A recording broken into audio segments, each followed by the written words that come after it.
Hello, everybody, and thank you for joining us. If you are watching this, my name is Tahit Chappelle. I am the Executive Director of the Cannabis Training Academy. This is our ongoing instructor Q&A series where we bring all of our instructors to our Zoom chat with our students to talk a little bit more about the courses that they teach and, of course, get a little bit more into the weeds about their subject matter expertise and the things that they've been doing in the cannabis industry.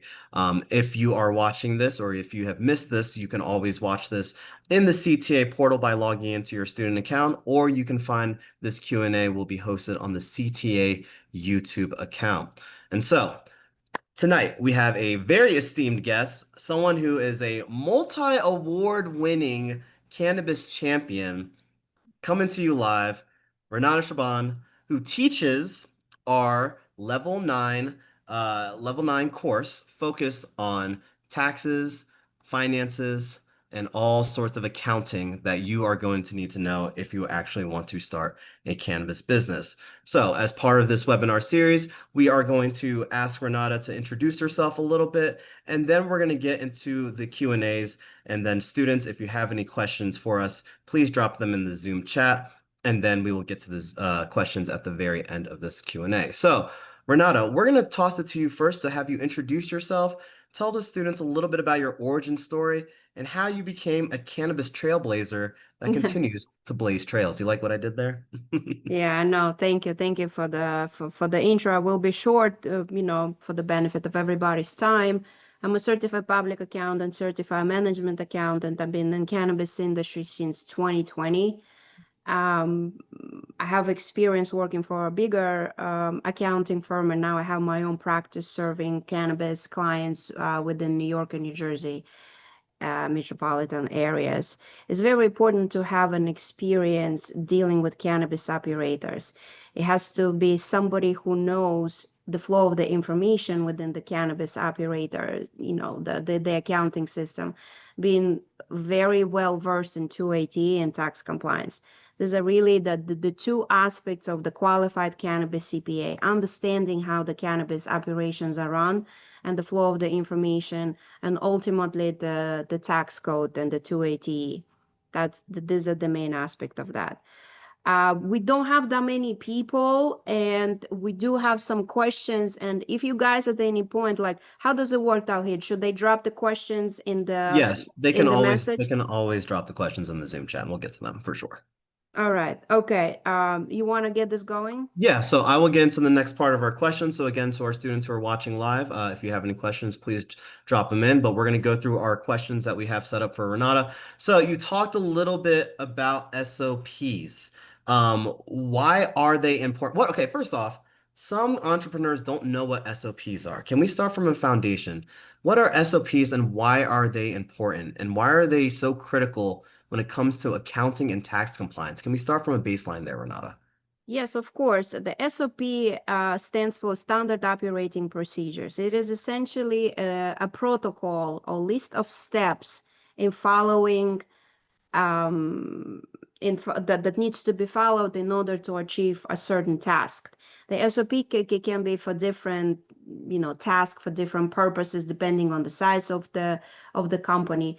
In this case, we're particularly discussing standard operating procedures related to accounting and tax. This is essentially, it could be various documents that are describing how to approaching accounting and reconciliation, how to approach tax reconciliation, how to approach sales. It's pretty much a set of steps and rules that an accountant or bookkeeper should follow within the company. And really, the purpose of that is to stay on top of your information, what's going on. Like if you are a dispensary, you need to stay on top of all your sales, making sure the tax is collected correctly and making sure that the tax payment is made on time. And it's all about the timeliness of the information being provided to you and reconciled and the timeliness of making the tax payment. That's really, in a nutshell, what this accounting and SOPs are. To make sure you have quality records, you're collecting the correct tax, nobody's embezzling your cash, you have your cash under control, because it's very important to control the cash flow. Are you even able to make a payroll? Are you even able to pay your suppliers on time within the terms of payment? Could be net 30, could be net 7. So that is really for that purposes, to make sure you are compliant with your payments, you are on top of your cash, you can make your payroll, you can be profitable, and you can be compliant with the CRC and the IRS. That is the purpose of the accounting and tax SOPs. My goodness, Renata, there's a whole lot of things that people have to think about in just that one response. So, not everyone is a superstar like you. Not everyone might have a superstar CPA on their team like you. So, can you talk to me a little bit about the common mistakes that cannabis businesses and entrepreneurs make when they're trying to even consider setting up a financial SOP? Sure. The financial, for example, the dispensary, right? The most common mistakes that many dispensaries are doing is when they are setting up their POS system, the POS system that they use, to sell their cannabis products. It's like most common POS system are Dutchy, Trees, Kova, Blaze. There are many others. So the most common mistake is to really coding all the cannabis products within that POS and properly setting up the tax settings. People don't have clear understanding what tax settings need to be set up within the state of New Jersey. New York is a different story. New Jersey, it's a different state. They have their own rules when it comes to taxing cannabis operators. So it's very important to understand what rate needs to be taxed on the cannabis products, what rate needs to be taxed for the municipality, for the state, and how exactly, which amount is actually being taxed. For example, there is a gross sale and there is a discount. So the net sale, if a gross sale is $100 and there is a $10 discount, the net sale is technically $90. So the tax needs to be collected on the $90. If the settings are not properly set up, and let's say if it's being collected on 100 without actually including a discount, then guess what? You're over collecting the tax. And nobody wants to deal with over collected tax, because then technically you have to give everybody a refund or you have to deal with the state. Nobody wants to deal with under collected tax either, because this is the tax that dispensary has to collect from the client. Essentially, the dispensary is acting as an agent. The consumer who's buying a cannabis product, they should pay that tax and remit it to the state. And if that tax is incorrect, is under collected, then dispensary has to come up out of their own pocket to pay that tax. That is very important. The most common mistakes among cannabis dispensaries is that the tax settings are incorrect. The mapping also is very important. This is just the beginning when you're actually starting to We're do in the sales. intro part, are we not? We're in the 101 phase, are we not?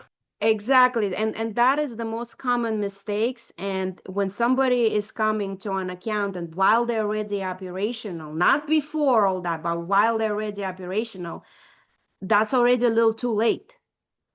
You need to get the accountant at least before you start operation, at least before you start your sales. So all that preliminary work can be all corrected and checked before you actually start your first sale.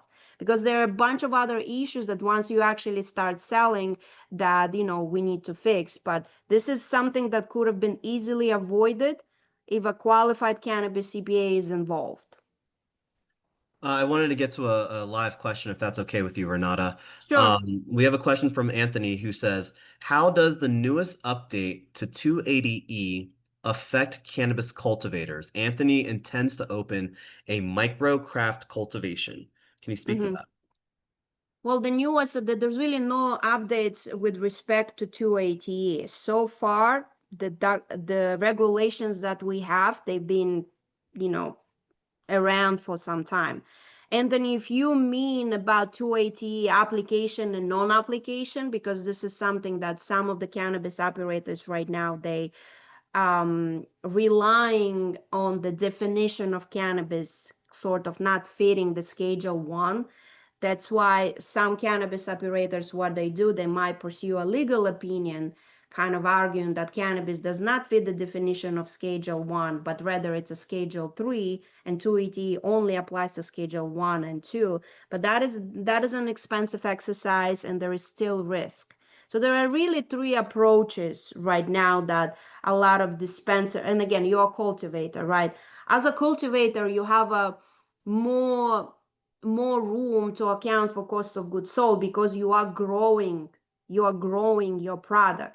Dispensaries, they're not growing the product, so they merely reselling it. You are growing the product. So your cost of goods sold, because again, remember, the 280 stands that you can only have a reduction to sales for the cost of the sales. All the ordinary necessary expenses of a cultivator are really not part of the cost of goods sold. But because you're creating a product, there's a lot of expenses that are qualified to be within the cost of goods sold pool. You can deduct the rent of your facility. You can deduct the utilities because most likely your entire cultivation facility is used for your cultivation. You're probably not going to have a big office that is used for the admin work. Everything is cultivation. So the pool is really big for what you can actually deduct on the tax return as a cultivator.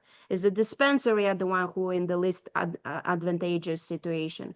So for now, there's really no updates. 280 still remains for cultivators, manufacturers, and dispensaries. And some companies might take a little bit more aggressive approach and saying 280 doesn't apply because of the study done by health department that it doesn't fit the definition of Schedule 1. But that is a risky position for startup companies. It's never recommended. If you're making millions of dollars and you're making a lot of money and the tax liability is really big burden, then you can consider that because it's a cost effectiveness.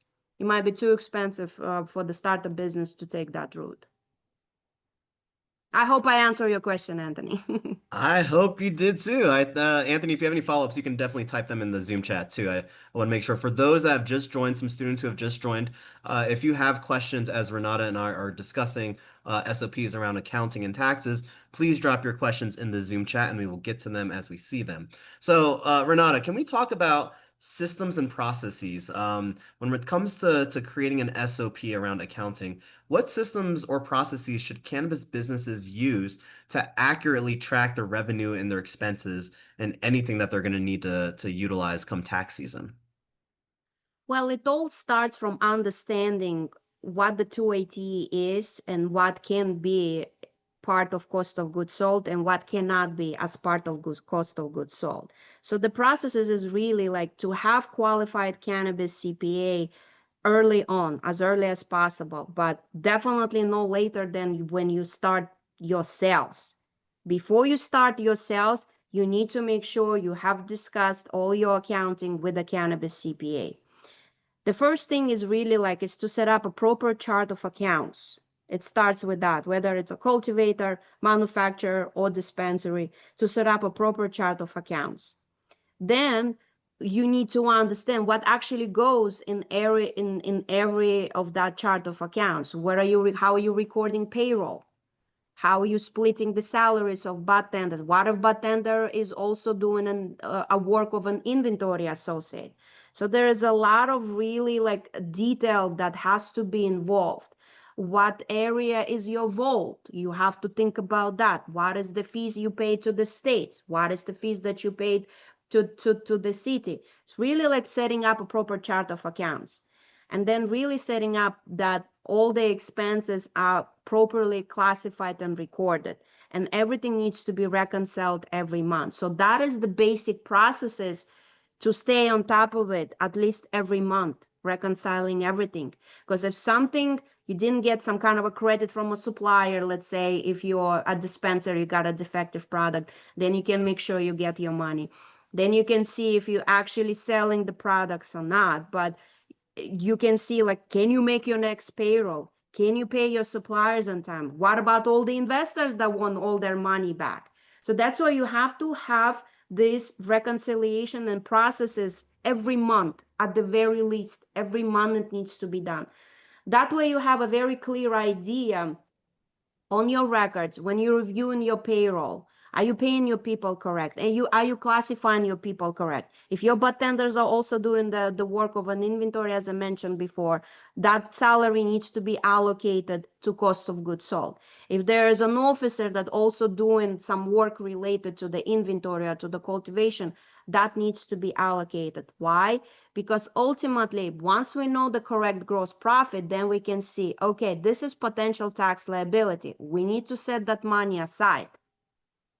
And preferably, there should be separate bank account that is just for taxes. Every month when you're reconciling your books, you see where you stand, you're calculating your potential tax liability, you're putting that money aside. That is not your money. That is the money you have to pay to the IRS and to the state. And that is the approach that every operator needs to have. The more you involved and the more you actually reviewing your accounting and financial data, that's how you know like how you operate. You can actually plan. Otherwise, you're going to fall behind on all your bills, and the taxes most likely will be very, very high because you're not paying enough attention. Maybe you're not utilizing correct chart of accounts. You're not looking into the details of everything. Like you have to be like really on top of the operations, the owner of the company, the owner or whoever they involves in the operations, who's running the operations. So it's really a teamwork. The accountant needs to be involved at least on a monthly basis to reconcile everything and to really communicate with the operations. It should be that like synergy between the two. Accountant cannot do their work without operations involved. That's pretty much, that this is how it's set up for successful cannabis operations.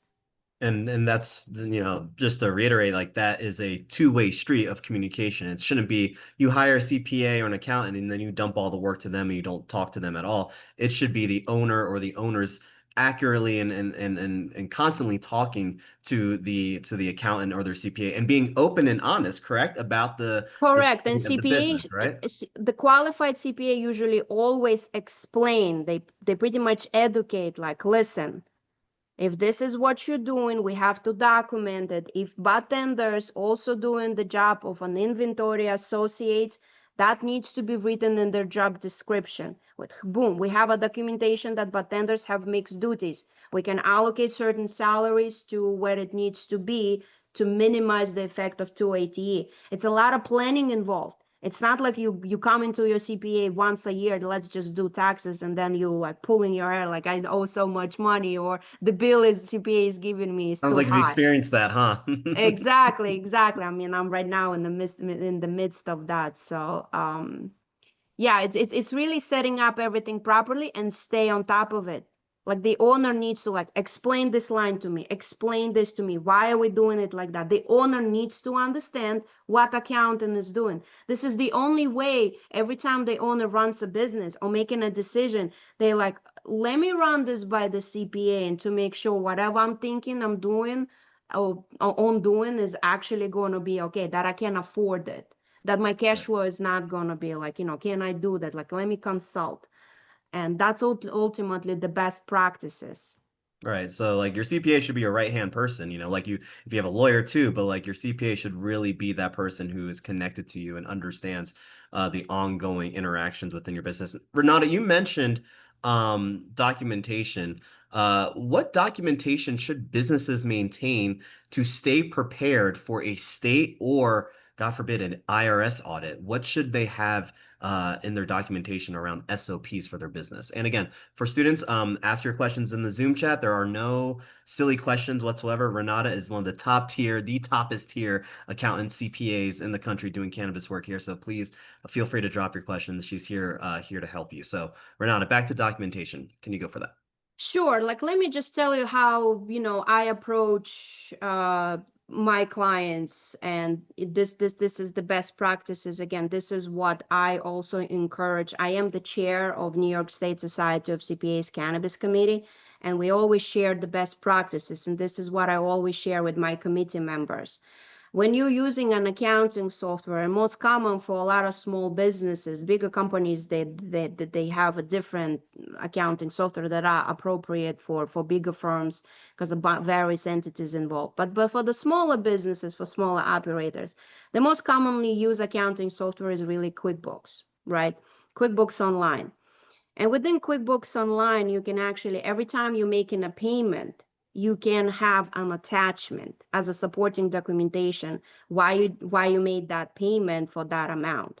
So it's really to have all the supporting documentation on everything you do. If you have an investor, you need to have an agreement, and there should be a trace. If the investor is giving you money, it should be spelled out in the agreement. There should be a deposit in your business bank account. It cannot be a shake hand. And if there is, there's got to be a documentation like this is the deal that we have. When you are paying your taxes, the supporting documentation that you pay the taxes. When you are paying your supplier, the supporting documentation, here's the manifest, here's the bill. This is the list of everything that I purchased from this vendor. Here's the manifest supporting that it's a legit transfer from one cannabis operator to another. You're attaching that to that payment, to that bill. With the payroll, the same thing. Like it needs to be documentation from the payroll provider. Here's the record related to the payroll. Here are all the tax filings related to the payroll and the salaries that people got paid. You're ultimately going to reconcile a couple of systems. You're looking what's in your POS. You're looking what's in your bank account. And then you're reconciling that in your accounting system to make sure that you're actually getting all your money, to make sure that nobody is embezzling your cash. And really, the control over cash is one of the most important. When you're dealing with the POS, right, everything goes through the POS. So the POS records how many cash transactions you had and how many debit card or how many ACH transactions you have. So it's important to reconcile the cash because that is the one that, it's actual, you're in possession of that because it's a lot of embezzlement happening among cannabis dispensaries in particular because they're usually the one who deal with a lot of cash. So it's really reconciling how many cash transactions we had in the POS, how many cash deposits we actually made to the bank, and what do we have in the vault. And then any discrepancy, okay, something is wrong, we got to investigate further. And that's So why it's again, also good you mentioned doing this monthly, right? To do this doing accounting this monthly. monthly, yeah. It's also very important as a separate that I would like to add, like when anybody who's dealing with any other suppliers, dispensaries or cultivators, you always want to know that you are dealing with a legit supplier. Yes, it's okay, they have a cannabis license, but do they have appropriate insurance? Dispensaries are the one, they always need to request the certificate of insurance from the cultivators and manufacturers related to the genuine liability and the product liability. For the purposes is, if you are, for example, accepting the order, right? Somebody got hit while, on your premises or the product is defective, who the claim is right there, like, and the dispenser is going to be the first one who's going to be sued. But then if the product is defective or anything like that, like you really go back to the cultivator and manufacturer. So it's really that type of planning and understanding how the businesses are ran. That's the one that very important. Like you need to have all that in order for your company, and you need to make sure that at the very least the people that you're dealing with have their paperwork in order as well. Thank you, Renata. We have another question from Anthony. And there are no absurd questions, Anthony, so feel free to keep coming. He asks, is there a program that can capture and sum up for an easy transfer of data to a CPA or a CPA to have remote access to view? I'm assuming around QuickBooks, Anthony. You can come off if you want to clarify your question. So yeah, she pretty much summed it up when she said QuickBooks. I was like, there goes the answer. So QuickBooks, is QuickBooks your answer, Anthony? Is that the question, Uh, the answer to well, the question? it was more or less along the lines of because I'm going to be a micro, and as a micro, I'm not going to be dealing with a lot of cash as far as like daily sales, and so, and I'm a cultivator on top of that. I'm not a dispenser. So like for me, most of my for the first 9 months is going to be outgoing. I'm not going to have anything coming in. So would it be easier to have a CPA just have remote access to view my billings and what's going on with my information? Would they be able to do that instead of me having to sit there and download everything and then transfer it over or bring it over. Oh, well, Is yes. So this a lot of CPAs, the best practice is really for the CPA to have access to your systems because everything is remote, everything is online in the cloud. As a cultivator, you have your bank, obviously, you have your bank account. So like you can create a separate an accountant access. So the accountant can just log in and see what's going on in your bank and do the reconciliation. They don't need to initiate any payments. They just need to view the information so you don't have to kind of like provide it to the CPA. There's also having access to the bank account is like sometimes bank account online access gives a little bit more details than let's say a bank statement. Then as a cultivator, you probably still going to be using some kind of a seed to sell platform. Most common Flourish, I think, is used a lot among the cultivators. Flourish, Buy a Truck, Grow Flow. These are the most common that my clients are using. I have my own separate online login to that as well, where I can just see like what was sold. And then having an access to the QuickBooks, accountant usually have their own accountant's access as well. So they can put the books for you together. They can do that. But the most important is really like being comfortable giving that access to somebody that you know is a legit professional, knows what they're doing. Because if they screw something up, that you don't even know if they screw something up. One, two, really to kind of like still you have to communicate with the CPA, like show me what you've done, like let's go over the numbers, like these are the invoices, like communicating, did I pick up these invoices correctly, like the CPA would ask you, does this look right, like did I apply payments correctly, like it's all the communication. That's why I'm trying to make sure that, as Tawhid said, once you hire a CPA, it's not like, here, take it and roll with that. No, you as an owner have to stay on top of it. And one other thing as a cultivator, right? The accounting for cultivators, it's a little bit different because in the cost of goods sold, right, for the product that you created, it's a little bit different approach. That this is cost accounting, right? Inventory costing. For the dispensary is really like, it's pretty straightforward. It's a finished product that is being resold.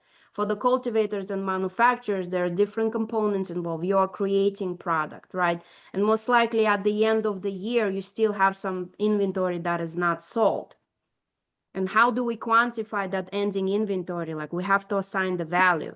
So there is approach that all the CPAs are doing, and it's very important. Again, I want you to understand that when the CPA is approaching accounting of a cultivator, they need to understand how much you produced and what are the costs were involved, to understand like what was the price, what was the cost per unit of production. It could be, most often is usually grams of finished product, grams of flour, let's say for a cultivator. So it's not just like, like what here are all the expenses, here's everything, do the accounting. It's a little bit more complex. We have to identify the cost pool and how much you actually produce, so we know the actual cost of the entire production for the year. So we can identify, okay, these are the grams that weren't sold, these are the grams in ending inventory, and here's the value of the ending inventory. Everything else is cost of goods sold. And that is the costing of the inventory for a cultivator is complex. It takes time. It's not as easy as, let's say, for a dispensary.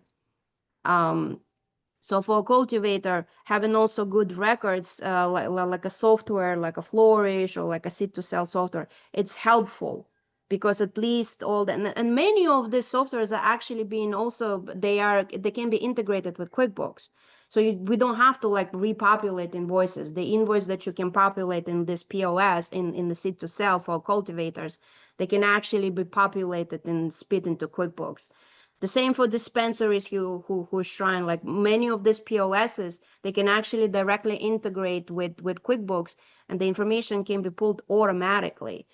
And that is also something that very important for the owners to know when they're discussing with the CPAs, because there are different levels of technology knowledge that some CPA possess, some do not.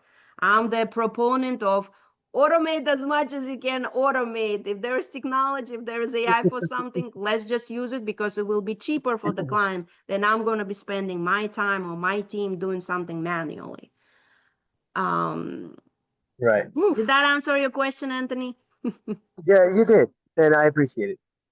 Thank you. That's why she's one of the best, Anthony. That's why she's one of the, I can listen to her talk all day. Thank you, Renata. We're going to continue. We have a couple more questions again for our students who have any questions. There are no wrong questions when it comes to accounting and taxes. We don't have a financial background. We need to learn from people like Renata so that we can do the best business that we can. Renata, can we talk about, are there SOP frameworks that help reduce the risk of penalties or interest due to taxed errors? Are there frameworks that people should think about when it comes to creating an SOP so that they don't have to be penalized down the road? Well, this question is a little bit counterintuitive because the whole point of creating the SOP is to make sure that the taxes are paid on time and collected on time. So if the original SOPs related to accounting and tax are actually written correctly, there's really no separate SOP how we mitigate the risk.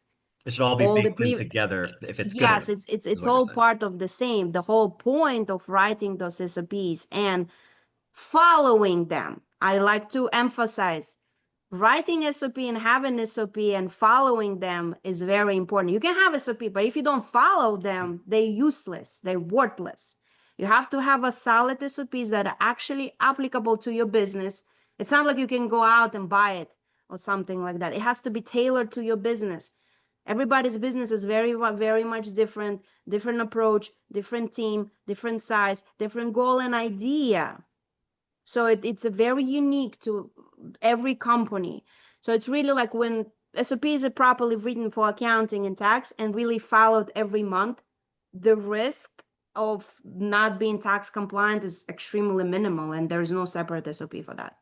Let's leverage this question too, because can really good SOPs that reduce any sorts of potential, tax liabilities, are well-structured SOPs good for investors to know when you're trying to raise money? Does it help with investor confidence? Have you had to talk about your SOPs or heard clients talk about SOPs when trying to raise money? How does that impact investment?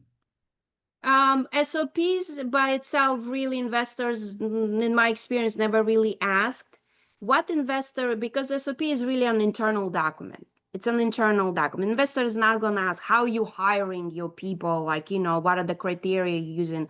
Can I see their resumes? Like they never do that. And the same with the SOP is like, this is really an internal.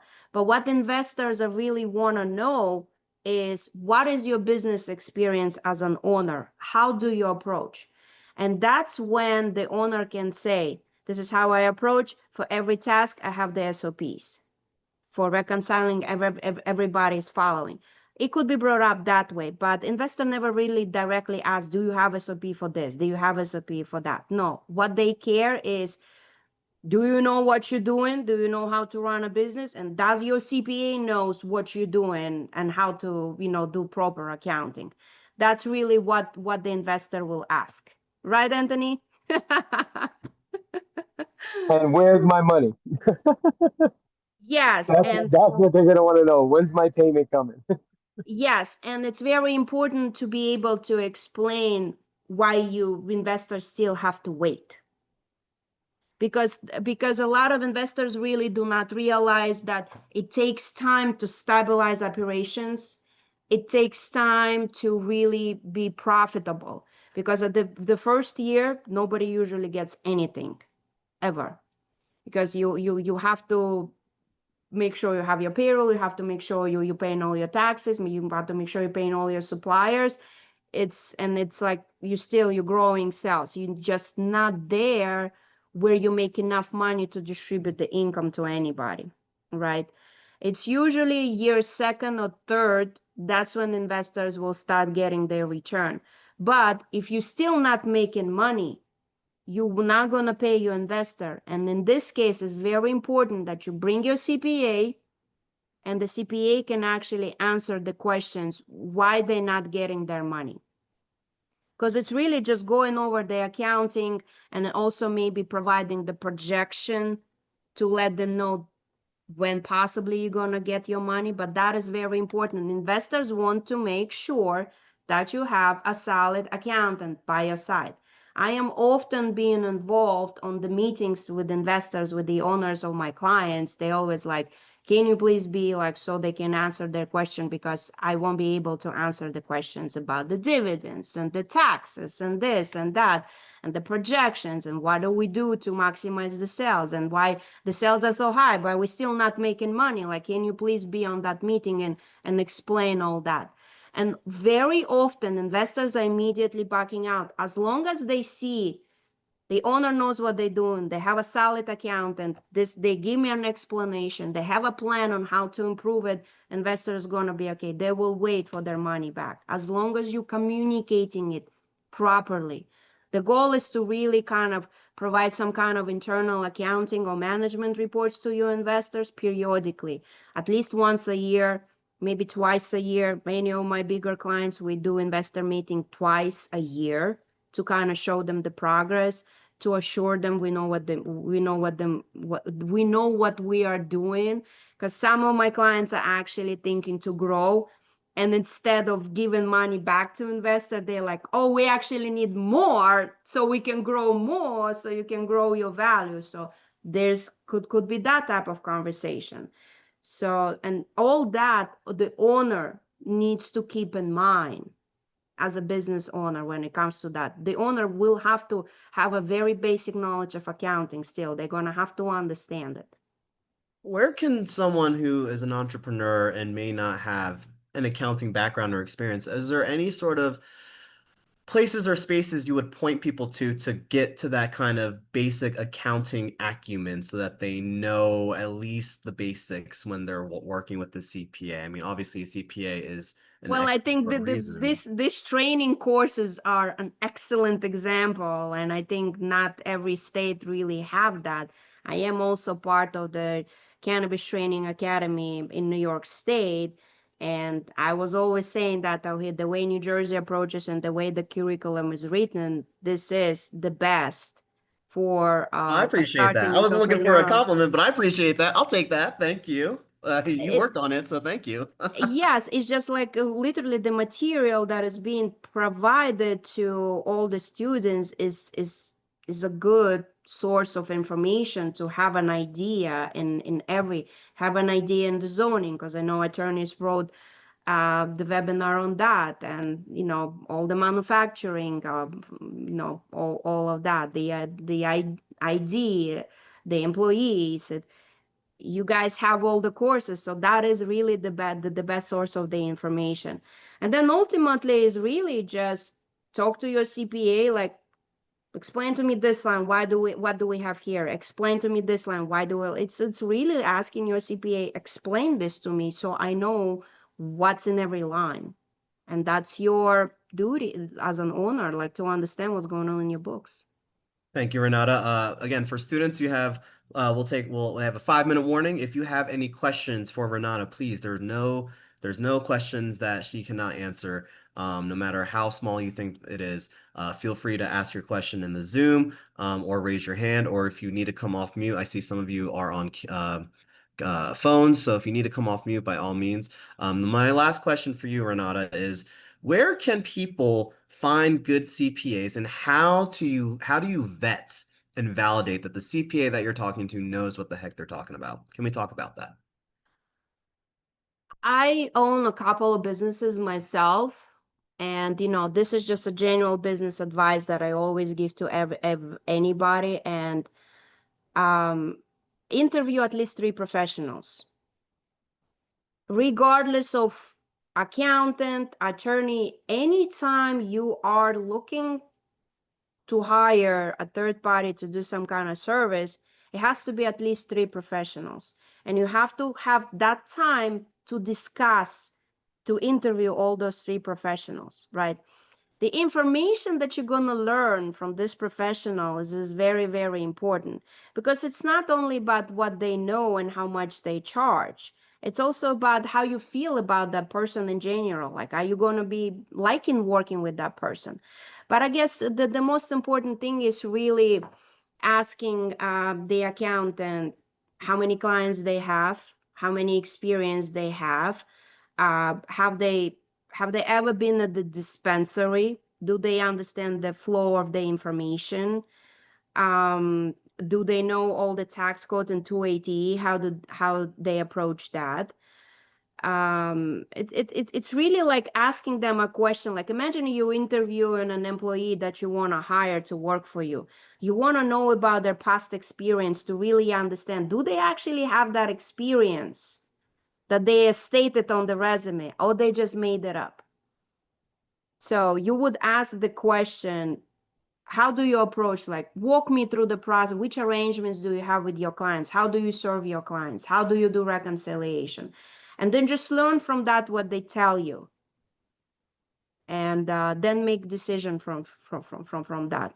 It's really like you will understand if they know what they're doing or if they don't know what they're doing, by asking the questions like about their work experience, about how they would approach the work, the type of services, really like in the very detail. Renata, one of the best, the creme de la creme, the accounting CPA trailblazer, multi-champion, I should say as well, multi award-winning champion. Renata, thank you so much again for your time. Students, thank you again for joining us.